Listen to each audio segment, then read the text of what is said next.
காலம் நம் கற்பனைக்கும் எட்டாத காலகட்டம். இடம் ஜெருசலேம். அந்த இரவு வரலாற்றின் மிக முக்கியமான இரவு. மனிதனாக மாட்டுத் தொழுவத்தில் அவதரித்த மகா புருஷர் இயேசு கிறிஸ்து கருணை பொருந்திய முகத்தோடு அந்த மேசையின் நடுவில் அமர்ந்திருந்தார்.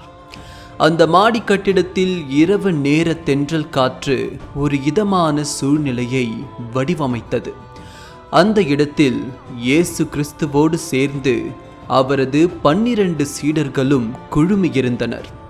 அனைவரும் இணைந்து உணவு அருந்தவே இந்த கூட்டம் கூடியிருந்தது.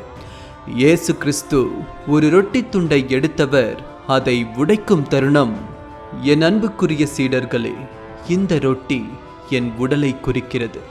இது உங்களுக்காக உடைக்கப்படுகிறது. இதை எடுத்து உண்டு என்னை நினைவு கூறுங்கள்.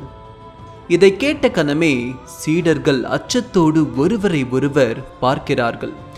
மேலும் திராட்சை ரசமிருந்த ஒரு கிண்ணத்தை எடுத்து அதை அனைவருக்கும் கொடுக்கும் முன், சீடர்களே, இந்த கிண்ணம் என் இரத்தத்தை குறிக்கிறது. இது பாவ மன்னிப்புக்காக சிந்தப்படுகிறது. நீங்கள் அனைவரும் இதை அருந்துங்கள்.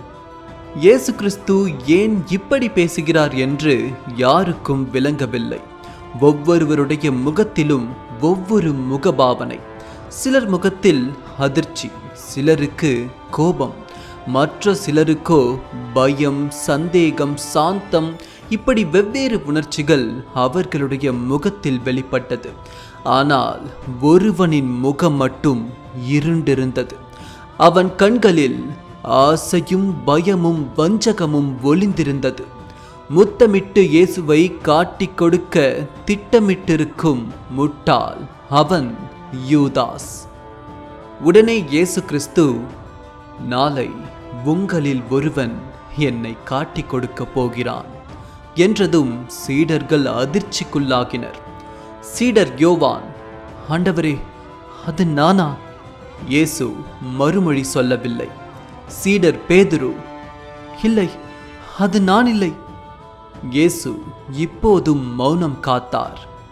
வஞ்சகன் யூதாஸ் தன் உண்மை நிலையை மறைத்து கொண்டு, ஆசிரியரே, அது நான் தானா என்று கேட்க, கருணை பொருந்திய முகத்தோடு அவனை பார்த்த இயேசு கிறிஸ்து, செல், விரைவாக செய் என்று மட்டும் கூறினார். யாருக்கும் இது விளங்கவில்லை.